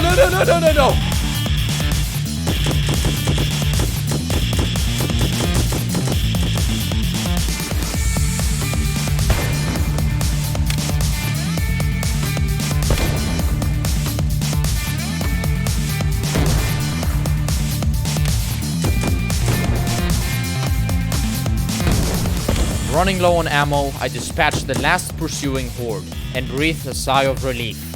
But this battle was far, far from over. Oh my god! Thankfully, the swarm moved away from my base, allowing me to quietly sneak in and get into my car. I'm getting out of here. From here, I drove back to Rosewood, utterly speechless. But now's not the time to get hung up on my thoughts. Arriving home, I immediately loaded up my most powerful weapons into my trunk. Looking like a literal walking arsenal, it was time to push them back once and for all.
Once morning finally came, I had claimed victory and the battle for Moldra was over. The battle for Moldra will be remembered for generations to come. I wandered through the entire battlefield, glancing over the carnage. Bodies laid on every street, bullet casings littered at every step, and blood dripped from my clothing. My eyes relished at the sight of endless bloodshed, filling me with a sense of euphoria. But my home, my sanctuary, into which I poured so much of my sweat into, was left in utter shambles. I killed over 1,000 to retake this compound, a ridiculous price to pay for a living space. Man, rent is really getting out of hand. Either way, I couldn't stay here anymore. The mess I caused would quickly make me deathly sick, and cleaning it up is a responsibility I didn't want to deal with. I decided to just cut my losses and get out of there. I located an abandoned bar down the road to continue my stay in. After clearing out the zombies guarding the area, I acquainted myself with my new residence. It was nowhere near as nice as my previous base, but it's gonna have to do. Starting off day 312, I hooked up my generator to the building, then departed to this nearby warehouse in search of a hammer and a saw. I had misplaced mine somewhere and couldn't find them anymore. Fortunately, I found a new set rather quickly, but the alarm I tripped attracted the remainder of yesterday's swarm. Considering what happened last time I had a horde nearby my base, I really didn't want them around, so I decided to get rid of them before I end up regretting it later. Through enough determination and 12-gauge buckshot, the threat was neutralized. After this, the rest of the day was rather uneventful. What are you doing? No, don't you dare touch that f***ing alcohol bottle. Stop! No! I really do have some sort of death wish. Once the sun rose the next day, I set out in search of a working car battery. Just like back in Riverside, the plan was to hotwire a police car with a working siren to assist me in the liberation effort. I inspected every car I came across, yet it still took almost the entire day to find one. Once I picked out a police car and got it fixed up the next day, I got it refueled and began sweeping the streets. The plan was to first clear the entire highway and then the rest of the town. Driving north, I ran into the last remnants of the swarm. Okay, I may have kicked the hornet's nest here.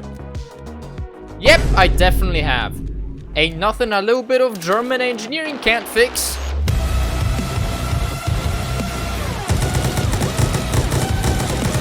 Man, this gun was made for this. Literally.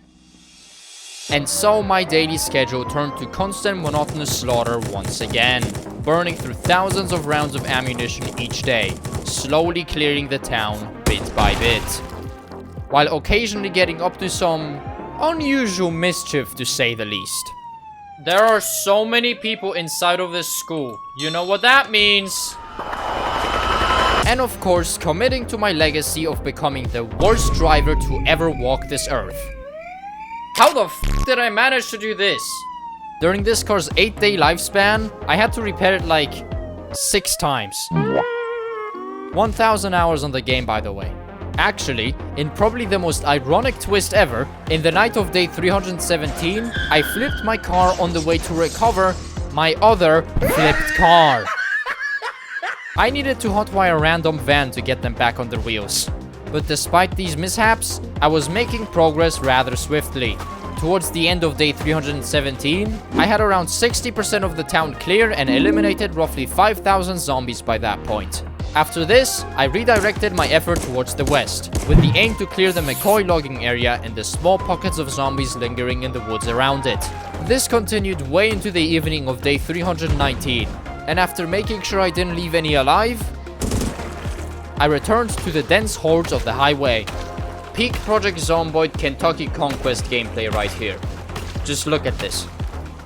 After more than a week of loyal service, the locals finally permanently disabled the siren on my police car. So that's what those complaints were about. Huh. Who cares? I don't even know how to read anyway. I've repaired the engine like 6 times, but the light bar, it's beyond saving. However, it has aided me well throughout its lifespan, and for that it deserves its own place to rest. Thanks for the help, pal, but I've already got a replacement. You! I'm gonna use and abuse you like you don't even know it. Oh my god. Yep, I told you I'd abuse this thing. With my new replacement vehicle, I got back to killing whatever was left near the highway, because at this point it was pretty much devoid of all zombies. Day 322. I'm getting along with Modra a lot faster than I thought I would. There's only individual buildings left and the eastern side of town, aka Poverty Central, my next target.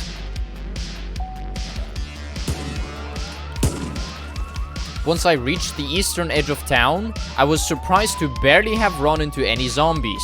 I would guess everyone from here already perished in the battle for Modra. Oh well, makes my job easier. Since there didn't seem to be any more undead roaming about in the streets, it was time for the most boring part, the buildings. Oh boy, I sure do love going around and exterminating whoever's trying to hide from my wrath for multiple days in a row. Seriously, why are zombies designed to only spawn in buildings when you enter them? Whatever, that's 1 hour of my life I'll never get back. Kinda sums up this entire challenge if you think about it. Following a final patrol through the Modra streets, I ended day 325 with yet another fully liberated town. This one was quite the roller coaster, especially when that giant swarm attacked out of nowhere. Even though I was caught completely off guard, it was still a really fun break from my daily schedule. In the end, it took me 18 days to rid this town of zombies, leading me to rack up another 6,120 kills. Quite the impressive number. Alright, there's nothing left for me here. Time to pack up all of my stuff and hit the road again. Departing in the afternoon of day 326, I decided to divert my course to the Modra train depot. I actually almost completely forgot this place existed, so I might as well take care of it now before I do so again. This place covers quite a substantial area, which does give a false impression of the zombie population. In reality, there were actually only around 600 roaming the area. Despite their insignificant numbers, it still took me 3 days to thoroughly clear it. Overall, it was just another boring location without much to offer. Finally arriving home on day 330, I immediately had the next location on my mind. The progress I've made over the last 6 months is undeniably great, and Knox County will soon be entirely mine. But time is slowly running out, so I really gotta pick up the pace and complete the objective I set myself at the start of the video. Since West Point is the most densely populated town in the game, it was gonna take more time and effort to wipe it out than any of the other towns. Besides, it's not the only location that's still left to clear. And so followed 3 days of nothing but me hauling supplies to the truck. If it wasn't apparent by now, I am horribly time inefficient. But in the night of day 334, I was finally ready and left Rosewood with West Point in my sights.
Five days of genocide with a side of domestic terrorism later, I was nearing the outskirts of West Point. And oh my god.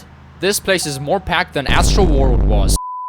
The ammo I brought should be enough to wipe them out, but I couldn't say for sure. As for my base of operations, I decided to set it up in this retail store on the eastern edge of town. Hold on.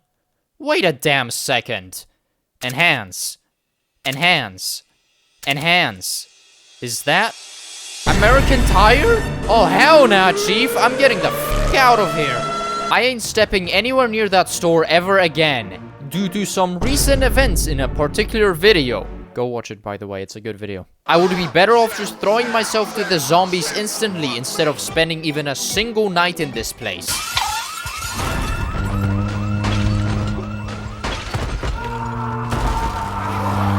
I really don't feel like being violently torn to shreds. I'm leaving. I would burn the building down if I could. Leaving that place was actually a good decision, because I found a car workshop which is 10 times better. It already has a spacious garage and decent enough rooms to turn into a living space. With enough work, I can even turn it into an easily defendable fortress, thanks to the open sightlines all around the building. Doing this as soon as possible would be necessary, because if I were to get caught off guard by a swarm here in West Point, their sheer numbers would make the battle for Moldra seem like a cakewalk. I couldn't say for sure if I was gonna be confronted by one, but do I really have to be? Like, come on, I'm already having enough trouble as we speak. Yeah, this town is a piece of work, alright. Anyways, as I was saying, it's not clear if I'll be facing a swarm here. I'd have you know that I'm not betting on it. Duh. But I'm sure as hell not gonna take any chances either. So I immediately began erecting fortifications the moment I woke up the next morning. I chopped down trees for building materials and barricaded my windows. I also connected a generator and plugged a car battery in to get it charged. For the rest of the day, I focused mostly on the interior. I'll be honest, this is way too much effort for something that's gonna likely get obliterated anyway. The same thing also continued through the most of tomorrow. I really gotta learn to keep my priorities in check. Moving on from my unnecessary bullshit, I collected the charged battery and installed it into this sick race car parked out back. This will be a much better way of getting around West Point.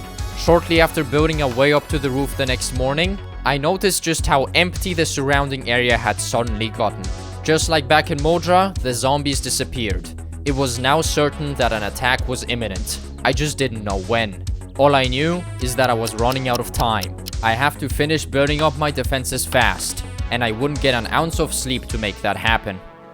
Oh, and I also hotwired a pickup truck to make hauling materials easier. It's an absolute piece of shit, but it has its benefits. The following day, in an effort to acquire as much firepower as possible for the fight, I headed out to this nearby gun store in the east. This trip ended up being absolutely crucial, because after the battle for Moldra, I had actually almost depleted my entire supply of 40mm high explosive shells. And coming back from this loot run, I had a fresh 35 shells to work with, which was a massive relief. Once I deposited everything in my upstairs storage, I placed floodlights all around the roof for extra nighttime visibility. I got these from American Tire. As much as I hate that place, they were too good to pass up on. Before I continue with the construction of my fortress, I went ahead and prepared over a dozen of my most powerful firearms for the fight. But I quickly realized that I have more guns than attachments. Another short trip down to the gun store solved that issue. I'm not gonna lie, the silence and the lack of zombies is kinda stressing me out. Things had gotten quiet around West Point. Really quiet.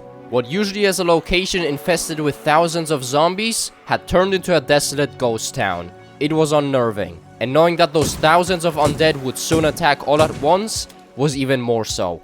Bolstering my defenses, even if primitive, had to be my top priority.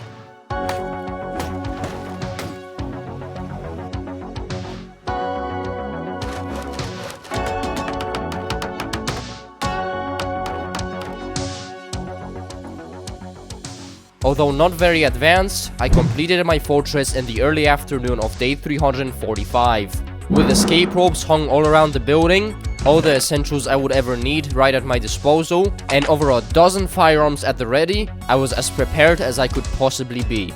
And yet, I was still unsure if this would even be enough. Just in case, there's always plan B. There was nothing left to be done now. All I could do is sit on my roof and wait for their inevitable arrival.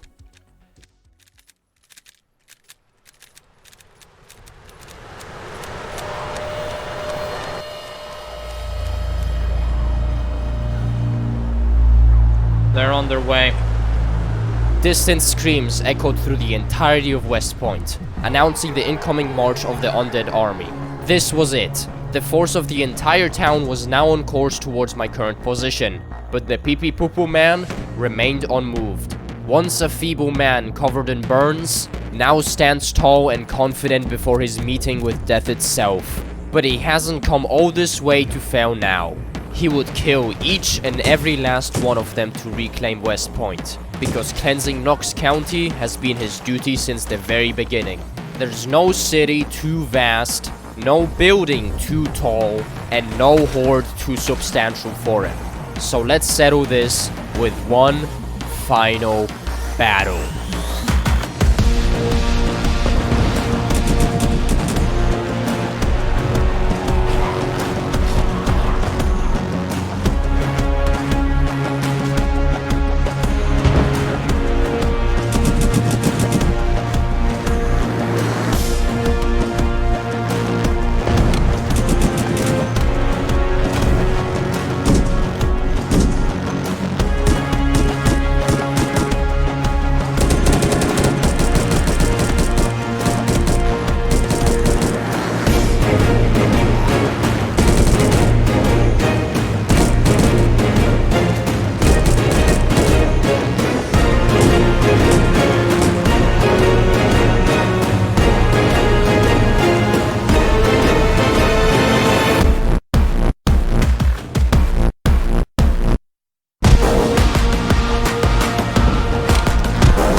The battle for West Point lasted up until the late evening of day 346, almost a full 24 hours, and it left me completely exhausted.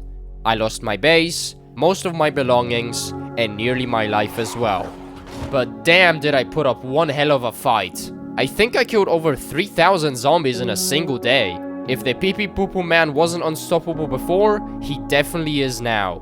Overall, I would say that the defense was a glaring success. Even if I lost a lot of my weapon accessories and ammunition, but that's a rather small price to pay. It's not all lost though. While sifting through the charred debris, I managed to recover some of my items. All of my guns, which I thankfully didn't store in any crates, some building materials, and even my clothing. Honestly, I'm just glad that my arsenal came out unharmed. Once I salvaged everything I could find, I departed in search of a new hideout. Along the way, I discovered a couple of leftover hordes still roaming the area.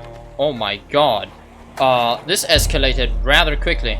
Some small, and some really fucking huge.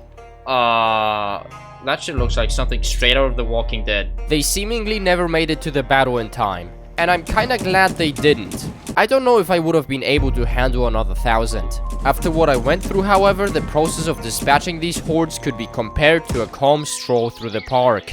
Meanwhile, the battle was like trying to make it out of a Best Buy with a PS5 back in 2020. That first metaphor kinda sums up my entire stay in West Point actually. Even after claiming another building as my base, there really wasn't anything interesting to cover anymore. The battle left most of the downtown empty, leaving only the boring suburban sprawl and a couple of small rural areas to clear. Falling into the usual daily loop and switching on autopilot didn't take long. Every day turned to eat, sleep, kill, repeat. Eat, sleep, kill, repeat. And on the cycle continued, sometimes even without the sleeping part. On day 355, I passed the 70,000 kill milestone. Even after the battle of a lifetime, there was still thousands of undead unaccounted for. It really puts into perspective just how many zombies reside in this community. But despite their absolutely enormous numbers, it really didn't take long to conquer West Point. I had cleared the majority of the town and moved onto the countryside to the west by day 357. And only a few short days later, I was already done with the entire town. There was a gravel path leading into some thick woods still infested with zombies, but I made short work of that as well. After that final encounter, I could confidently conclude the liberation of this final location on day 362, with a kill count of 71,929 kills, just 3 days before the deadline of my objective. I am aware that West Point was more of a rapid fire round, but I'm seriously struggling to make the monotony of this challenge into an enjoyable video at this point. Even after West Point, I wasn't even entirely done either. There were a few more filler locations here and there, along with some lone farmhouses in the far corners of the map. But it wasn't anything to sweat about. After more than a year, what was seemingly once a faraway dream, the pee pee poo poo man purged the last zombie within the exclusion zone. As ambitious as this challenge seemed at the beginning, the pee pee poo poo man prevailed far beyond what he thought was possible. His accomplishments are undeniable, and his work here is complete. But his duties are yet to be entirely fulfilled. Greater challenges await him in the distant lands of Kentucky. He will not rest until there's nothing but him and the path of destruction he leaves in his wake left. The moment has finally come to leave Rosewood behind. It no longer makes sense to reside in this town, so it's only wise I spend my last days here gathering as many of my belongings as possible for the next trip, because this time I wasn't intending on returning.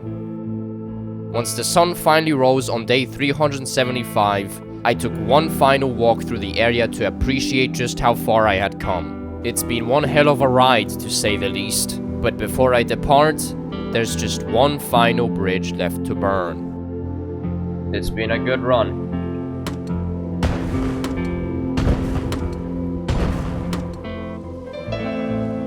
I sat and watched as a year's worth of my hard work burned to the ground. Saying goodbye to a place you once used to call home is difficult, but Louisville isn't gonna conquer itself. Unfortunately, I'll have to save that story for another time. Do not worry, however. I plan on regularly streaming the rest of this journey starting next Saturday on the 15th at 6 PM CET, over here on YouTube and on Twitch. Be there or be square. But for now, this is where our journey ends. Our paths will likely cross again someday, but until then, I shall rip and tear until it is done.